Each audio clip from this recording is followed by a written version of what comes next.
Halo, kembali lagi di channel DNG Playground. Kali ini kita akan belajar apa itu peta. Mari kita mulai.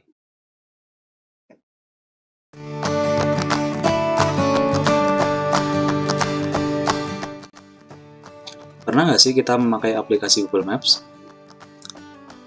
Aplikasi ini membantu kita untuk menunjukkan suatu letak posisi tempat yang akan kita tuju. Contohnya, ini dari Gasibu ke Institut Teknologi Nasional Bandung. Jaraknya sekitar 2 km, waktu tempuhnya 8 menit dengan menggunakan mobil. Ini adalah salah satu contoh peta yang umum kita gunakan setiap hari. Lalu, kita harus tahu, sebenarnya peta itu apa sih? Peta adalah gambaran dari permukaan bumi baik sebagian ataupun seluruhnya pada bidang datar atau bidang yang bisa didatarkan dengan dibukui skala atau simbol. Lalu fungsinya untuk memberi informasi kepada pembaca mengenai posisi atau letak suatu daerah terhadap daerah lainnya di permukaan bumi. Dan juga bisa untuk mengetahui kondisi fisik non-fisik suatu daerah, misalnya kepadatan penduduk, jumlah penduduk, persebaran, dan lain sebagainya. Fungsi selanjutnya adalah menyajikan data tentang potensi suatu daerah, dan fungsi lainnya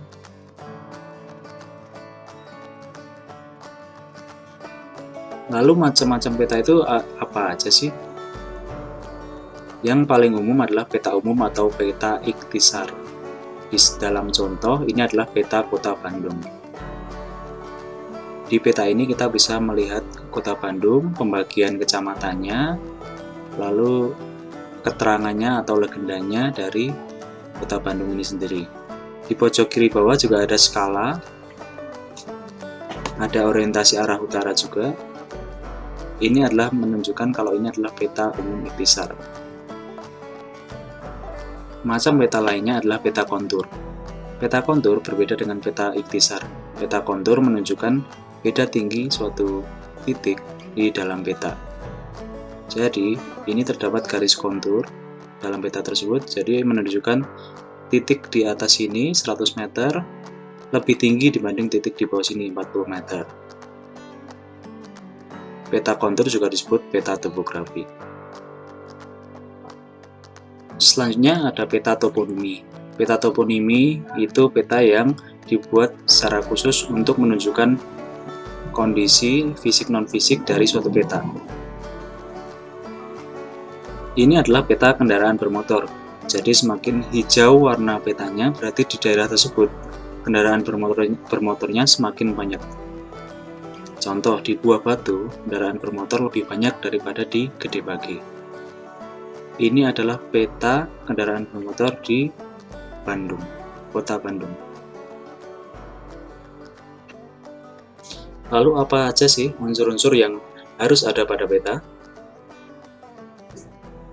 Peta harus memiliki judul peta.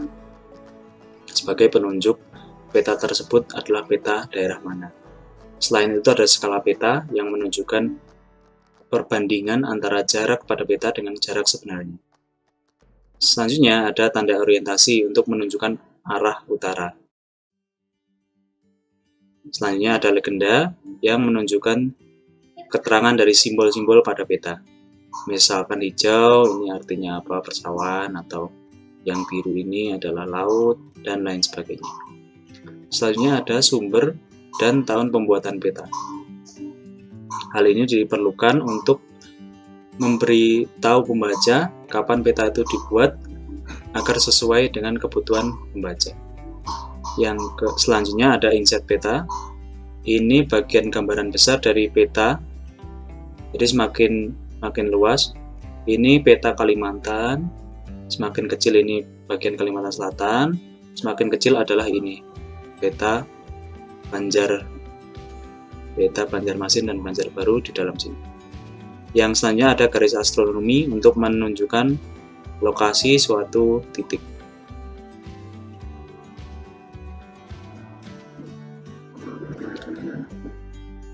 Kemudian kita beralih. Terus apa dong beda peta dengan denah? Kalau denah tidak memiliki skala dan tidak memiliki simbol, cuma menunjukkan hal-hal yang perlu kita tahu dari suatu lokasi. Sebagai contoh, ini adalah denah lokasi ruang terbuka di kampus ITENAS. Tidak ada simbol-simbol selain yang dibutuhkan di peta tersebut. Denah juga sering kali kita jumpai di undangan pernikahan rekan kita, dan lain sebagainya. Tentu kalau kita compare dengan peta akan kelihatan kentara. Di peta ada skala, ada legenda, ada orientasi utara, judul, dan lain sebagainya.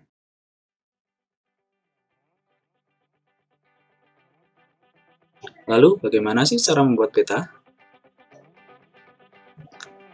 Yang pertama tentu saja akuisisi data atau pengambilan data. Pengambilan data dapat diambil dengan beberapa cara.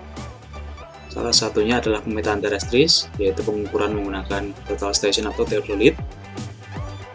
Kedua, ada batimetri, pengukuran di dalam laut, di dalam air, untuk memetakan kontur di air.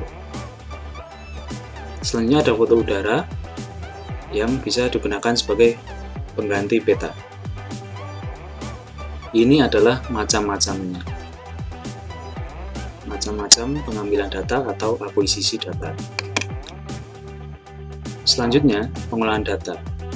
Yang pertama adalah perlu dicek dulu datanya sudah cukup atau belum, ada blunder atau tidak, dan lain sebagainya. Selanjutnya langsung processing data, pengolahan poligon, dan lain sebagainya. Lalu yang terakhir adalah finishing. Rangkaiannya ada layouting. Layouting sendiri harus mengikuti kaidah kartografi sesuai negara yang berlaku.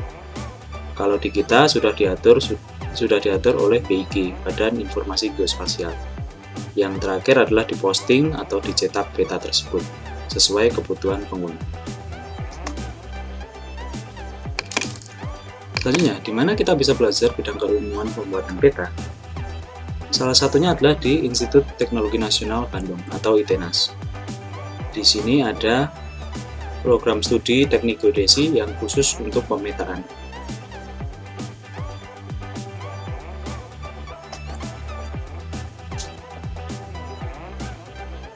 Ini adalah contoh mahasiswa geodesi ITENAS dalam melakukan pengukuran menggunakan total station. Dan juga pengukuran menggunakan foto udara.